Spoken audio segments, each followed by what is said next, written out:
memberikan ketenangan. Dan saat ini Tuhan, sejenak kami mau tenangkan diri kami, hati kami mau kami teduhkan, supaya ketika firman Tuhan disampaikan, kami benar-benar menikmatinya. Dan ketika kami pulang, kami membawa berkat-berkat yang daripada Tuhan. Terima kasih Tuhan, pengurapan Tuhan yang baru, yang datangnya dari surga menjadi bagian hamba-Mu, tetapi bagi kami sekalian. Di dalam nama Tuhan Yesus yang berkuasa, kami berdoa dan menyerahkan pemberitaan firman-Mu. Haleluya, amin. Silakan duduk kembali. Shalom. Suara saya agak beda. Saya bukan pergi operasi yang minta suara, tidak. Tuhan izinkan. Bapak Ibu, hari Selasa Rabu saya benar-benar kehilangan suara. Tapi saya bilang ini, Tuhan, saya rindu untuk mengajar. Saya mau mengajar Tuhan. Saya nggak mau mengajar ya. Hampir setiap hari 6 jam saya harus berdiri dalam kelas untuk mengajar.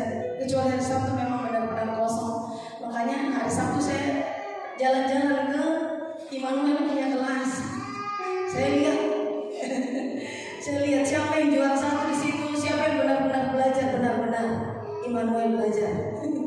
Ya, tetapi teman-temannya sibuk sana kemari. Bapak Ibu, ketika saya masuk ke kelas awal-awalnya, saya bilang, "Halo, anak-anak, ibu sakit?" Tidak. Ya, tidak sakit. Ya, kemudian ketika mau mengajar, mau sampaikan firman Tuhan yang sebagai dasar ya, di semester awal, tiba-tiba suara muncul. Saya juga bingung. Kemudian istirahat 3 jam berlalu, saya masuk ke ruang guru, masuk teman-teman guru bilang, Ibu Den, mengajar bagaimana? Tugas aja. Saya bicara. Saya bilang begitu ya. Tapi bagaimana bicara suara habis? Saya juga tidak tahu, akhirnya saya bersaksi. Saya bilang, Tuhan yang ciptakan kita, yang Tuhan tahu kelemahan-kelemahan kita. Kemudian masuk lagi setelah istirahat jam 11, saya mengajar lagi 3 jam. Ada lagi. Setelah itu habis lagi.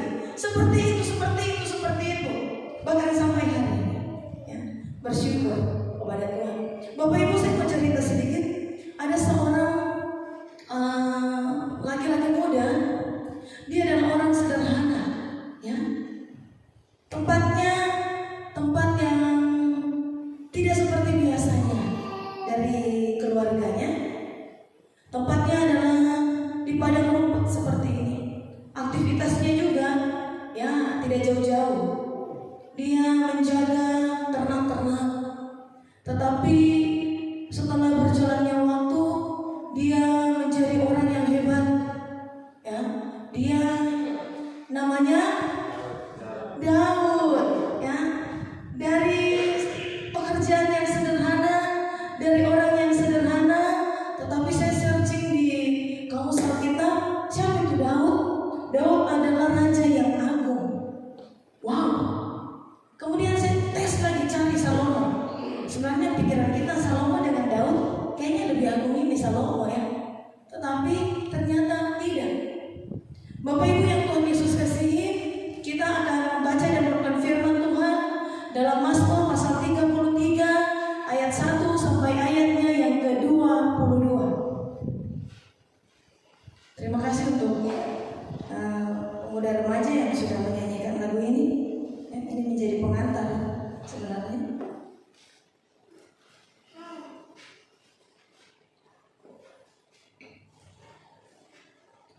Mazmur pasal 33 ayat 1 sampai ayat ke-22. Lembaga Alkitab Indonesia memberikan judul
Alkitab selanjutnya sebelumnya.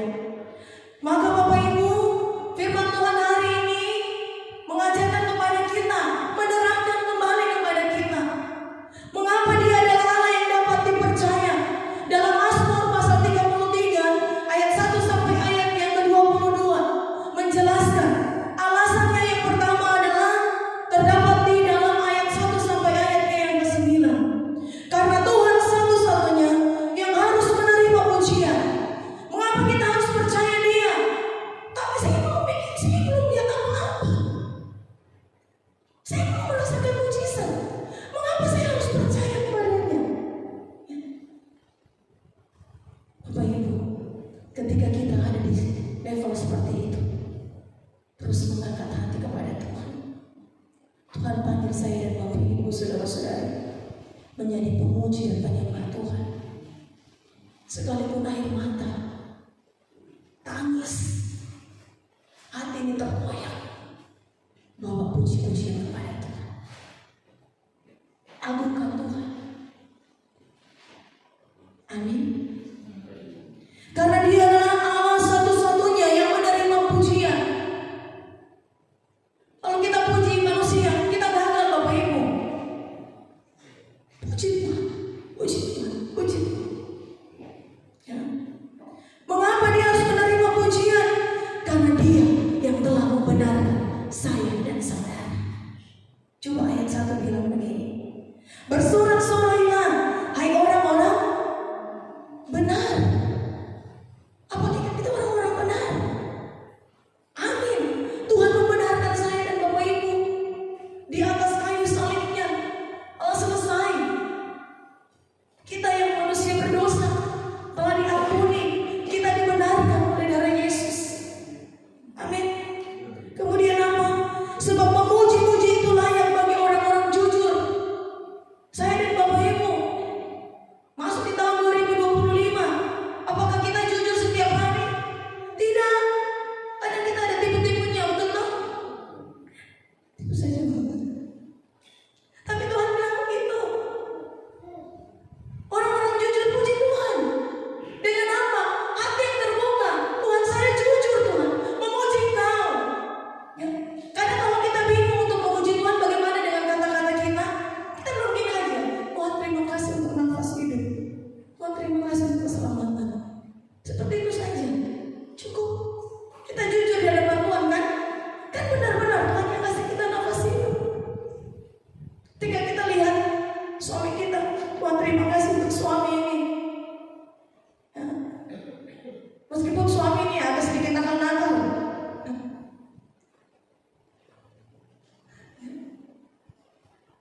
Saya bukan godai suami saya. Meskipun kita mungkin agak sedikit nakal-nakal, puji Tuhan. Meskipun istri kita kadang tidak sesuai dengan hati nurani kita. Saya hari Sabtu pagi dipanggil pelayanan di salah satu tempat. Karena suaminya sakit, saya berdoa, saya panggil Tuhan. Tuhan berikan kesabaran kepada istrinya untuk merawat suaminya dengan cinta kasih, supaya suami terkasih boleh lekas sembuh. Istrinya menangis. Terima kasih Bu. Bapak Ibu, kalau orang sakit itu tidak gampang. Betul, perlu kesabaran. Saya doakan. Dia menangis. Terima kasih ya. Juga mungkin anak-anak kita, juga mungkin orang tua kita, keluarga besar kita. Saudara-saudara terkasih, jujurlah di hadapan Tuhan ketika kita memuji dan menyembah Tuhan. Setiap kata kalimat, ya, ketika kita memuji dan mengagungkan Tuhan, nikmati itu. Benar-benar Tuhan baik. Kemudian kenapa Allah satu-satunya yang harus menerima pujian? Karena Dia adalah Allah yang selalu setia dalam hidup saya dan saudara. Amin. Suami kita, saya bilang tahun 2025 mungkin adalah tahun perpisahan antara saya dan suami dan saya dan anak saya.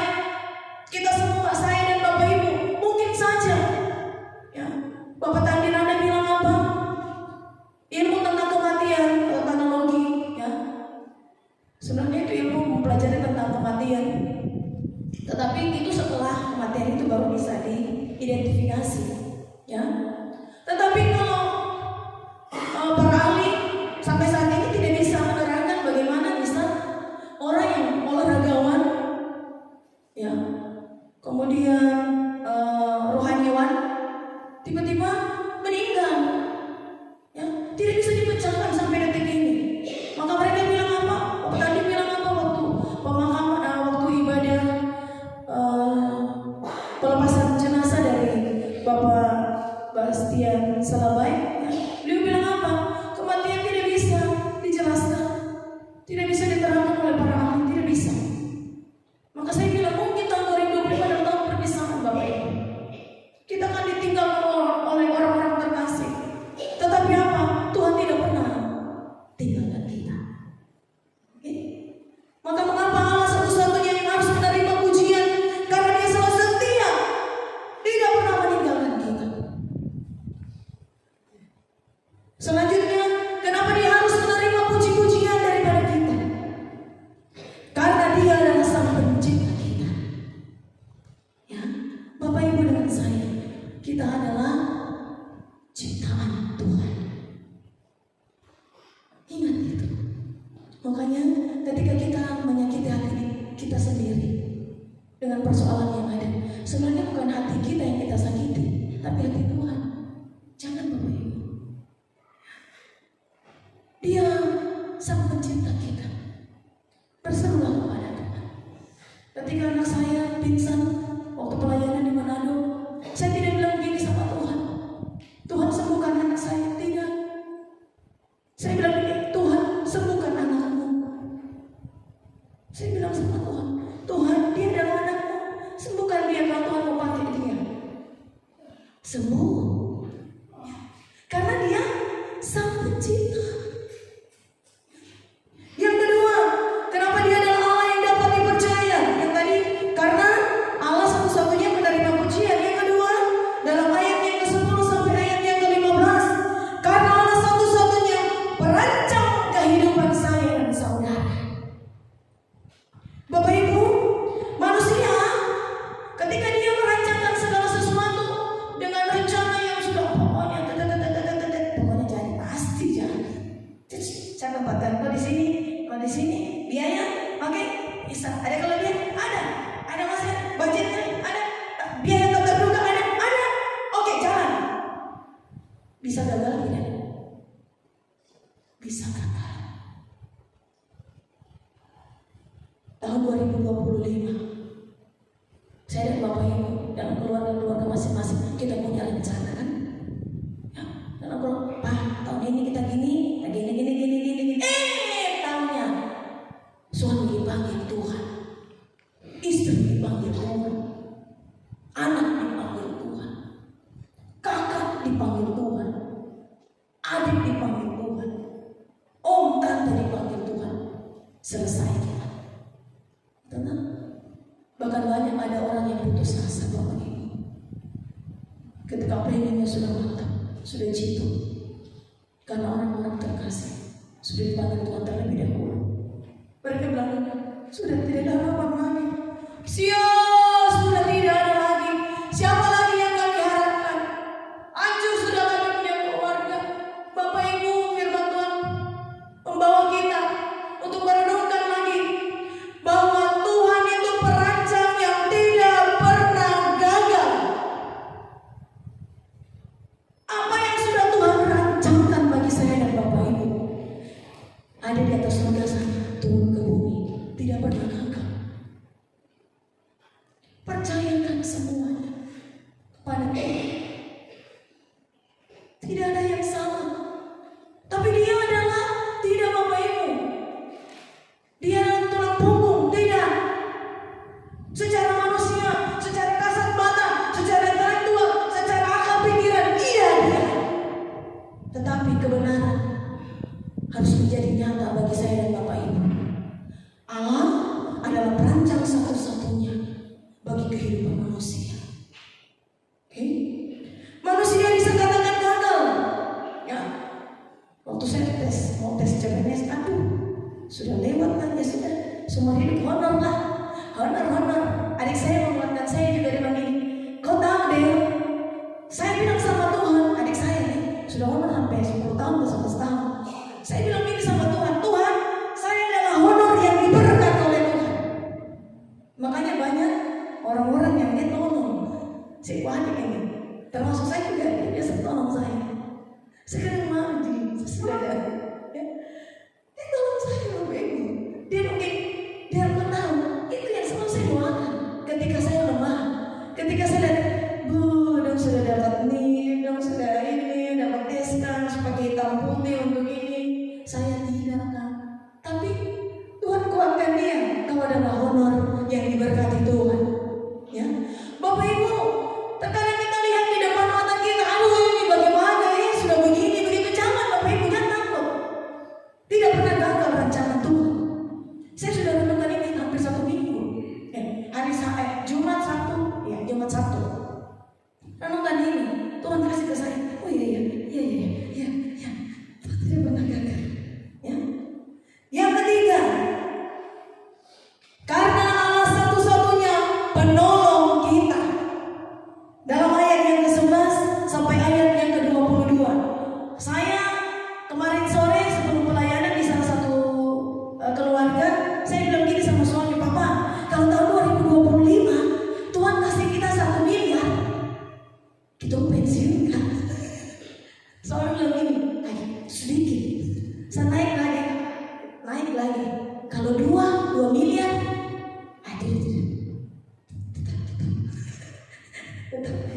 tetap asli, ya. Oke, kalau 1 triliun Pak, itu boleh, tapi pensiun. Itu Bapak Ibu, 1 triliun sama dengan 1000 miliar, ya. Kemudian Bapak Ibu, tadi malam saya bilang gini sama suami, Papa, kalau 4.500 triliun, kira-kira uang itu 1 kamarnya orang kan? Sambil tidur lihat-lihat ini pelapon ini. Kemudian suami bilang gini, saya pernah isi uang 1 berapa miliar? 1 miliar kan? 1 miliar di dalam tas ransel. Itu 2 tas ransel, bukan kamu punya. Ya. 1 miliar itu 1 tas ransel, 2 tas ransel. Berarti kalau 4.500 triliun itu berapa? Mama, itu banyak sekali. Berarti lebih dari kamar kecil ini. Ya Mama Ibu yang Tuhan Yesus kasih. Ini kita bicara tentang uang ini real. 4.500 triliun sekejap hilang. Bapak Ibu stres kan tidak? Itu terjadi di mana? Los Angeles, California. Ya toh, betapa dahsyatnya Tuhan. Makanya kalau hari Minggu jangan cari uang, cari Tuhan. Kenapa? 4.500